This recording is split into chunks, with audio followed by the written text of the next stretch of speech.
Good morning friends. आज हम पढ़ने वाले हैं फोटोसिंथेसिस के अंदर लाइट रिएक्शन। ठीक है, तो लाइट रिएक्शन को हम फोटोकेमिकल रिएक्शन भी कहते हैं।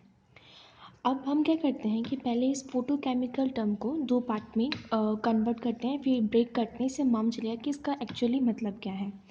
तो हमने इसमें कन्वर्ट किया फ़ोटो और केमिकल में। तो इसका फ़ोटो मीन्स हम जानते हैं कि इसका मतलब होता है लाइट, और केमिकल मीन्स केमिकल। तो एक तरीके से लाइट रिएक्शन का मतलब हुआ कि एक ऐसी प्रोसेस जो कि लाइट की एनर्जी को केमिकल एनर्जी में कन्वर्ट करे, that is known as light reaction of photosynthesis. तो इसका जो बेसिक जो है कि बेसिक काम होता क्या है लाइट रिएक्शन में, तो ये है कि वो लाइट एनर्जी को केमिकल एनर्जी में कन्वर्ट करता है। ठीक है, अब दूसरी बात यह आती है कि लाइट रिएक्शन जो है वो उसकी साइट क्या है, मतलब वो कहाँ पर प्रोसीड होती है। तो हम जानते हैं कि लीव्स के अंदर क्लोरोप्लास्ट है और क्लोरोप्लास्ट के अंदर थैलाकॉइड है। तो जो क्लोरोप्लास्ट के थैलाकॉइड की मेम्ब्रेन के अंदर ये पूरी प्रोसेस लाइट रिएक्शन चलती है। अब लाइट रिएक्शन एक बहुत इसेंशियल रिएक्शन है पूरी लाइफ प्रोसेस की, जितनी भी अर्थ पे लाइफ उन सब के लिए, क्योंकि इसी की हेल्प से जो है हमें बाद में फूड बनाने में हेल्प मिलेगी। तो ये जो प्रोसेस है ये बहुत सारे कॉम्प्लेक्सेस के थ्रू गुजरती है। ठीक है, तो बहुत सारे कॉम्प्लेक्सेस से थ्रू गुजरती है। अब बात ये है कि जो लाइट रिएक्शन है उसमें कौन कौन से मेन स्टेप्स होते हैं। तो उसमें 4 मेन स्टेप्स हैं, जैसे कि लाइट का एब्जॉर्प्शन करना, वाटर की स्प्लिटिंग, ऑक्सीजन रिलीज और केमिकल का फॉर्मेशन। केमिकल का फॉर्मेशन इसमें फाइनल रिजल्ट है। हम जानते हैं कि फोटोसिंथेसिस के अंदर ऑक्सीजन की रिलीज़ होती है। तो ऑक्सीजन रिलीज़ कब होती है? लाइट रिएक्शन के दौरान ऑक्सीजन रिलीज़ होती है, और जो वाटर की स्प्लिटिंग है वो इस ऑक्सीजन रिलीज से जुड़ी हुई है। और लाइट एब्जॉर्ब में जानते हैं कि अगर हमें लाइट एनर्जी को केमिकल एनर्जी में कन्वर्ट करना है तो पहले हमें लाइट की एनर्जी को ट्रैप करना पड़ेगा। तो ट्रैप मतलब उसको एब्जॉर्ब करना पड़ेगा। तो उन सब तो लाइट एब्जॉर्प्शन करने के लिए हमारे पास जो चीज़ है वो है पिगमेंट्स। हम जानते हैं, बचपन से पढ़ते हैं कि क्लोरोफिल जो है वो पिगमेंट्स प्रेजेंट है प्लांट के अंदर, जिसकी वजह से वो ग्रीन दिखाई देते हैं। और मेन जो काम है इन पिगमेंट्स का वो ये है लाइट का एब्जॉर्प्शन। तो मेन काम जो ये करते हैं पिगमेंट्स वो क्या, लाइट का एब्जॉर्प्शन करते हैं। अब बात ये है कि जो हमारे प्लांट्स होते हैं उसके अंदर बहुत सारे पिगमेंट, जैसे कि क्लोरोफिल ए हुआ, क्लोरोफिल बी है, ज़ैंथोफिल्स होते हैं, कैरोटीनॉइड्स होते हैं। ठीक है, तो ऐसे बहुत सारे मतलब पिगमेंट्स होते हैं, और ये पिगमेंट्स जो है वो हेल्प करते हैं लाइट के एब्जॉर्प्शन में। अब बात ये है कि ये जो मतलब पिगमेंट्स हैं वो एक साथ रहते हैं, मतलब जो लीव्स हैं उसके अंदर प्रेजेंट होते हैं। तो प्रेजेंट कहाँ होते हैं? तो वो एक सिस्टम के अंदर प्रेजेंट, हम कहते हैं फोटो सिस्टम। तो फोटो सिस्टम एक्चुअली क्या है? एक एक्यूमुलेशन ऑफ पिगमेंट्स है, जहाँ पर पिगमेंट जो है वो एक साथ प्रेजेंट है। जैसे कि लीफ है, तो लीफ में ऐसा नहीं हो सकता कि एक पिगमेंट या एक पिगमेंट या एक पिन या ये कैसे होंगे कि बहुत सारे पिगमेंट, थाउजेंड्स ऑफ पिगमेंट एक साथ यहाँ होंगे फिर यहाँ होंगे, इस तरीके से ये होते हैं। ठीक है, तो फोटो सिस्टम्स के अंदर क्या है कि पिगमेंट का एक्यूमुलेशन है। अब बात यह है कि फोटो सिस्टम के अंदर भी दो यूनिट्स देखी गई है, एक है लाइट हार्वेस्टिंग कॉम्प्लेक्स जिसे हम शॉर्ट फॉर्म में LHC बोलते हैं, और एक होता है रिएक्शन सेंटर। तो ये तो टर्म्स हो गए, हम देखते हैं कि इसमें है क्या। तो हमें पता है कि बहुत सारे पिगमेंट्स हैं, तो उन पिगमेंट्स के अंदर जो क्लोरोफिल ए है वो बनाता है रिएक्शन सेंटर, और बाकी जितने भी पिगमेंट्स बचे हैं वो सब क्या बनाएंगे? Light harvesting complex. मतलब फोटो सिस्टम के अंदर दो यूनिट्स हो गई, लाइट हार्वेस्टिंग कॉम्प्लेक्स और रिएक्शन सेंटर। रिएक्शन सेंटर के अंदर सिर्फ क्लोरोफिल ए होगा, और बाकी जितने भी पिगमेंट्स होंगे वो सब लाइट हार्वेस्टिंग कॉम्प्लेक्स में होंगे। जो मेन काम है लाइट एब्जॉर्प्शन का वो क्लोरोफिल ए करेगा, बाकी जितने भी पिगमेंट्स हैं वो उसको हेल्प करते हैं उस काम के अंदर। अब बात यह आती है कि क्लोरोफिल ए जो है वो ऐसा नहीं है कि सिर्फ एक ही तरीके का है, बहुत सारे तरीके के क्लोरोफिल ए होते हैं। और वो किस चीज़ पे बेस है? वो इस चीज़ पे बेस है कि वो मैक्सिमम कितनी वेवलेंथ की लाइट को अपने अंदर एब्जॉर्ब कर सकते हैं। अब हम जानते हैं कि हमारी जो सनलाइट है उसमें 7 लाइट्स होती हैं, जिसे हम विबग्योर नाम से बोलते हैं। और उसके अंदर से भी जो मतलब प्लांट्स हैं वो मेनली कौन सी लाइट पे वर्क करते हैं? तो रेड लाइट पे वर्क करते हैं। और क्लोरोफिल ए भी क्लोरोफिल ए जो है वो रेड लाइट को एब्जॉर्ब करने में हेल्प करता है प्लांट की। अब आगे बात ये आती है कि जो दो तरीके के मेनली देखे गए हैं प्लांट के अंदर क्लोरोफिल ए। एक है कि जो मैक्सिमम जिसकी कैपेबिलिटी है कि वो 700 नैनोमीटर तक की वेवलेंथ ऑफ रेड लाइट को एब्जॉर्ब कर सकता है, और दूसरा वो जो कि 680 नैनोमीटर वेवलेंथ की लाइट को एब्जॉर्ब कर सकता है। तो दो क्लोरोफिल की वेरिएशंस की वजह से यहाँ पर दो फोटो सिस्टम्स होते हैं। एक फोटो सिस्टम वो जिसके अंदर ऐसा क्लोरोफिल है जो कि क्लोरोफिल ए है जो कि 700 नैनोमीटर तक की लाइट को एब्जॉर्ब कर सके, और दूसरा फोटो सिस्टम वो जिसके अंदर ऐसा क्लोरोफिल ए है जो कि 680 नैनोमीटर तक की लाइट को एब्जॉर्ब कर सके। तो इन वेवलेंथ के बेसिस पर दो तरीके के फोटो सिस्टम्स बन गए, एक फोटो सिस्टम फर्स्ट और फोटो सिस्टम सेकेंड। एक बार में बहुत बार कन्फ्यूज़न होता है कि फोटो फर्स्ट में कौन सा सेकेंड में कौन सा है, तो इसका बहुत ही इजी तरीका याद करने का हमें पता है कि क्लास में जो फर्स्ट आता है उसके सबसे ज़्यादा मार्क्स होते हैं। तो इन दोनों में सबसे ज़्यादा मार्क्स किसके हैं? 700। तो 700 क्या हो गया? फर्स्ट आ गया क्लास में। तो इस तरीके से हम याद कर सकते हैं कि फोटो सिस्टम फर्स्ट में 700 नैनोमीटर का होगा और फोटो सिस्टम सेकेंड के अंदर 680 नैनोमीटर का होगा। तो ये तो बात हो गई कि लाइट एब्जॉर्प्शन की, किरण लाइट एनर्जी को ट्रैप तो कर लिया किसके हेल्प से? पिगमेंट्स की हेल्प से। लेकिन अब आगे बात आती है कि पिगमेंट एनर्जी को ट्रैप करने के बाद अब इन्हें इसे केमिकल एनर्जी में भी कन्वर्ट करना है। तो अब हम देखते हैं केमिकल एनर्जी में कैसे कन्वर्ट करते हैं। तो जितने भी हायर प्लांट्स हैं उनके अंदर क्या है कि केमिकल एनर्जी में कन्वर्ट करने के लिए उनके अंदर एक प्रोसेस चलती है जिन्हें हम जेड स्कीम कहते हैं, या फिर इसका दूसरा नाम है नॉन साइक्लिक फॉस्फोराइलेशन। पहले हम पता करते हैं कि what is the meaning of the phosphorylation. तो फॉस्फोराइलेशन का मतलब है एटीपी का फॉर्मेशन, ठीक है। और फिर इसमें क्या है? Non cyclic. इसका मतलब है कि ये जो पूरा वर्क है वो साइकिल में ना नहीं होगा। तो किस फॉर्म में होगा? जेड फॉर्म में होगा। अल्फ़ाबेट जो जेड होता है उस फॉर्म में होगा। तो हम देखते हैं कि किस तरीके से प्रोसेस होगी। तो हम देखा कि दो फोटो सिस्टम सेकेंड्स और सब किस में? थाइलाकॉइड की मेम्ब्रेन में है, ठीक है। ये इसका थाइलाकॉइड है पूरा, ये इसका ल्यूमेन हो गया और ये इसकी मेम्ब्रेन हो गई। तो मेम्ब्रेन के अंदर है फोटो सेकेंड और फर्स्ट, और इनका काम क्या है? लाइट का एब्जॉर्ब करना। तो जब भी लाइट आती है तो ये मेनली रेड लाइट पे वर्क करेंगे। तो जो फोटो सिस्टम सेकेंड है वो 680 नैनोमीटर तक की वेवलेंथ ऑफ रेड लाइट को एब्जॉर्ब करेगा, या फिर इससे नीचे वाली को एब्जॉर्ब करेगा। तो जैसे इसने एब्जॉर्ब किया तो क्या हुआ कि ये इसको एनर्जी मिली फोटो सिस्टम सेकेंड को, उसके क्लोरोफिल ए को। तो उसने क्या किया कि अपना वो उसका जो पूरा मॉलिक्यूल था क्लोरोफिल ए का वो क्या हो गया? एनर्जाइज्ड हो गया, और जिसकी वजह से उसने क्या किया? एक इलेक्ट्रॉन को रिलीज़ किया। अब आता है कि ये इलेक्ट्रॉन जो रिलीज़ हुआ है तो यहाँ पर क्या है? एक प्राइमरी इलेक्ट्रॉन एक्सेप्टर है। मतलब फोटो सिस्टम सेकेंड से जिसने पहली बार इलेक्ट्रॉन को एक्सेप्ट किया उसे हम क्या बोलेंगे? प्राइमरी इलेक्ट्रॉन एक्सेप्टर, ठीक है। तो ये क्या हो गया? प्राइमरी इलेक्ट्रॉन एक्सेप्टर हो गया। ये जितने भी पूरी चल रहा है ये सब क्या? इलेक्ट्रॉन एक्सेप्टर्स हैं। लेकिन इनमें से जो PQ है वो क्या है? एक हाइड्रोजन वैकेंसी प्रोटॉन एक्सेप्टर है।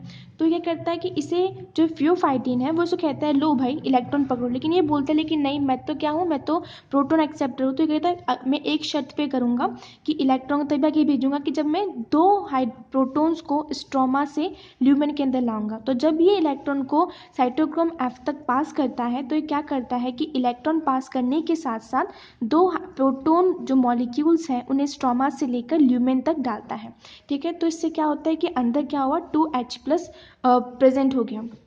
उसके बाद क्या हुआ कि PQ से साइटोक्रोम F तक गया इलेक्ट्रॉन, फिर F से PC पे गया। ये सब क्या है? इलेक्ट्रॉन ट्रांसपोर्ट सिस्टम के थ्रू चल रहा है। अब ये PC से जाके इसने क्या किया कि जो इलेक्ट्रॉन था वो फोटो सिस्टम फर्स्ट को दे दिया। अब बात ये है कि ये दोनों फोटो सिस्टम्स हैं, इसके ऊपर लाइट गई तो इसके ऊपर भी लाइट गई होगी। तो ऐसे जितने भी रेड लाइट जिनका वेव लेंथ 700 नैनोमीटर या फिर उससे नीचे हो वो इस फोटो सिस्टम फर्स्ट को एनर्जाइज्ड किए होंगे, और जिसकी वजह से इसने भी अपना इलेक्ट्रॉन लूज़ किया होगा। तो इसने जो इलेक्ट्रॉन लूज़ किया तो उसकी जो पूर्ति थी वो इस इलेक्ट्रॉन ने आके कंप्लीट कर दी। इसने कहा ठीक है आप दे रहे हो तो आपके पास कमी हो गई तो मैं आपको दे देता हूँ। तो इसने जो PC जो फोटो सिस्टम सेकेंड से इलेक्ट्रॉन लेके आ रहा है वो इसका जो इलेक्ट्रॉन ख़त्म हो रहा है उसकी पूर्ति कर रहा है, ठीक है, इसको दे रहा है। अब बात है कि इसने जो इलेक्ट्रॉन लूज़ किया वो एक कॉम्प्लेक्स के पास गया जो कि है आयरन सल्फर कॉम्प्लेक्स को गया, और फिर इसने ये इलेक्ट्रॉन जो है FD कॉम्प्लेक्स को दिया। तो इस तरीके से फोटो सिस्टम सेकेंड से शुरुआत होते होते ये एक जेड शेप बनाते हुए, दिख रहा है ये जेड बन रहा है ऐसे, तो जेड शेप बनाते हुए FD तक गया।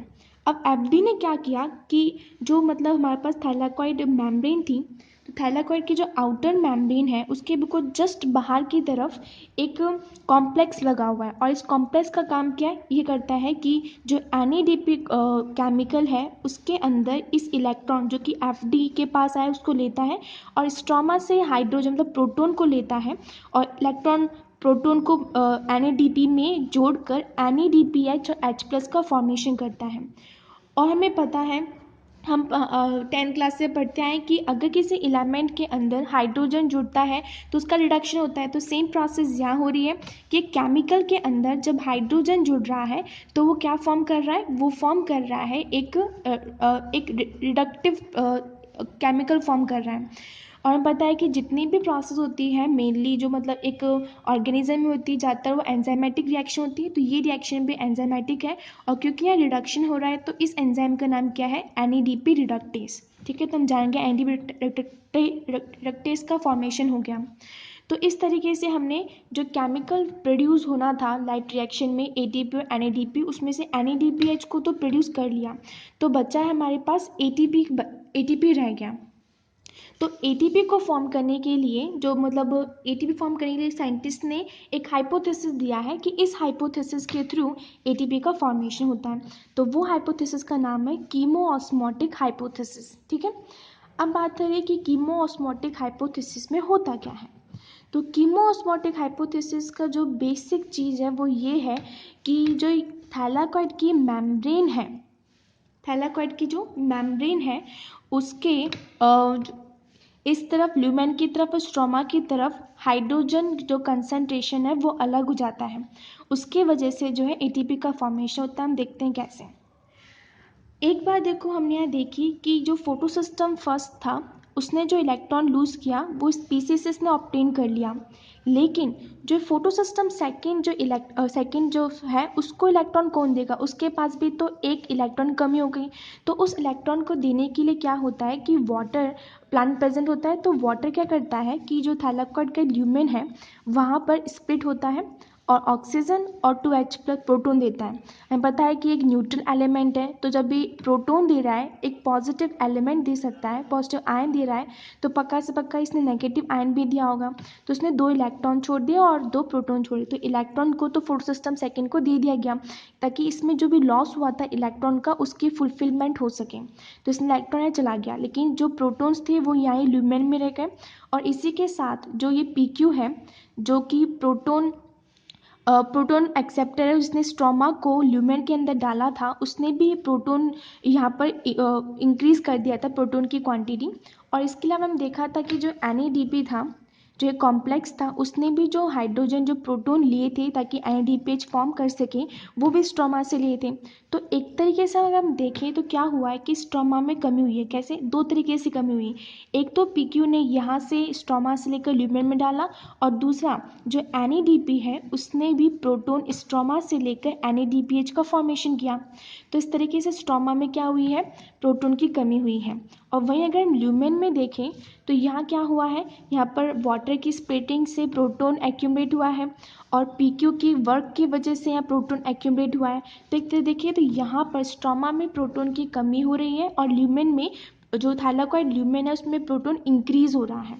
तो प्रोटॉन इंक्रीज हो इसका मतलब है कि यहाँ pH क्या हो रहा होगा, डिक्रीज, और यहाँ pH स्ट्रोमा में क्या इंक्रीज। तो यहाँ पर कंसनट्रेशन डिफरेंस आ गया। हमें पता है कि जो चीज़ें होती हैं वो अपने हाई कंसनट्रेशन से लो कंसनट्रेशन की तरफ मूव करती हैं। तो जब ये प्रोटॉन जो है वो अपनी हाई कंसनट्रेशन से लो कंसनट्रेशन की तरफ मूव करता है तब ATP का फॉर्मेशन होता है। अब हम देखते हैं कैसे। हमें पता है कि यहाँ पर जो मेम्ब्रेन है उसी में एक ATP सिंथेटेज भी लगा हुआ है जिसकी 2 यूनिट्स हैं, एक है F0 और एक है F1। जो F0 है वो तो मेम्ब्रेन के अंदर सिचुएटेड है, एक ट्रांस मेम्ब्रेन चैनल का फॉर्मेशन कर रही है, और जो F1 पार्टिकल है ATP सिंथेटेज का वो आउटर मेम्ब्रेन के जस्ट आउटसाइड पे लगा हुआ है। तो जब भी 2H+ इस मेम्ब्रेन, इस चैनल के थ्रू पास होता है तो उसमें इतनी एनर्जी, सफिशिएंट एनर्जी का प्रोडक्शन होता है और वो एनर्जी जो है वो ATP अपने में स्टोर करता है और स्टोर करके बन जाता है वो ATP। ADP स्टोर करता है, ATP बन जाता है, और जब ये ADP स्टोर करता है तो एक के साथ इनऑर्गेनिक फॉस्फेट को भी जोड़ लेता है। तो इनऑर्गेनिक फॉस्फेट प्लस एनर्जी मिलके ये क्या बन जाता है, ATP बन जाता है। तो ये जो पूरी प्रोसेस हुई है जिसके अंदर यहाँ पर प्रोटॉन इंक्रीज हुए हैं या प्रोटॉन डिक्रीज हुए हैं, फिर प्रोटॉन अपने हाई कंसनट्रेशन से लो कंसनट्रेशन में आके एनर्जी प्रोड्यूस करता है जिससे ATP का फॉर्मेशन होता है। ये जो पूरी प्रोसेस है वो क्या है, कीमोऑस्मोटिक हाइपोथेसिस। ठीक है, लेकिन अब हमारे पास एक बात हो रहा है कि यहाँ पर इलेक्ट्रॉन जो वाटर स्प्लिट हुआ था उसमें प्रोटॉन, इलेक्ट्रॉन, ऑक्सीजन निकला था। तो प्रोटॉन जो था वो तो F0 F1 पार्टिकल से निकल कर एनर्जी का फॉर्मेशन हुआ, एनर्जी से ATP बनी, और जो इलेक्ट्रॉन था वो फोटोसिस्टम सेकंड को चला गया। लेकिन ऑक्सीजन का क्या हुआ, तो हमें बताया कि ये ऑक्सीजन एक एटम के रूप में प्रोड्यूस हुआ होगा। तो ऐसे जब दो एटम्स बने होंगे तब ऑक्सीजन मॉलिक्यूल बनेगा, और वो ही जो फोटोसिंथेसिस जो ऑक्सीजन निकलता है वो वही ऑक्सीजन होता है। हम देखा तो हमने वाटर स्प्लिटिंग से ऑक्सीजन बताया था, तो सेम प्रोसेस हो गई कि ऑक्सीजन रिलीज का रिलेशन किससे, वाटर स्प्लिटिंग से। तो यहाँ पे बात पूरी हो गई। अब एक चीज़ देखते हैं कि ये वाली जो मतलब कॉम्प्लेक्सेस हैं उनको थोड़ा याद करने के लिए हमारे पास एक ट्रिक है, और वो ट्रिक है बेटा PQ फिर PC। ठीक है, तो PQ क्या हो गया, ये PQ का जो फ्यूफाइटिन है PQ को दिया, फिर उसके बाद ये F से फिर का PHI होता है, लेकिन F लिखा है ताकि याद रह सके, इसी भी ट्रिक है। तो F से साइटोक्रोम F हो गया, फिर PC हो गया, फिर फोटोसिस्टम फर्स्ट हो गया। तो इस तरीके से हम इजीली इसको याद रख सकते हैं। ठीक है, अब हम देखो ये 4 प्रोसेस थे हम कंप्लीट की। लाइट का एब्जॉर्प्शन हो गया पिगमेंट से, वाटर की स्प्लिटिंग से ऑक्सीजन रिलीज हो ही गया, और इसके अलावा प्रोटॉन मिल गया और केमिकल का फॉर्मेशन हो गया। तो हमें देखा कि लाइट रिएक्शन में क्या हुआ कि जो लाइट की एनर्जी थी वो किस में कन्वर्ट हुई, केमिकल एनर्जी में, ATP और NADPH का फॉर्मेशन हुआ। तो इस तरीके से हमारा लाइट रिएक्शन का पूरा जो टॉपिक था वो कंप्लीट हो गया है। Thank you.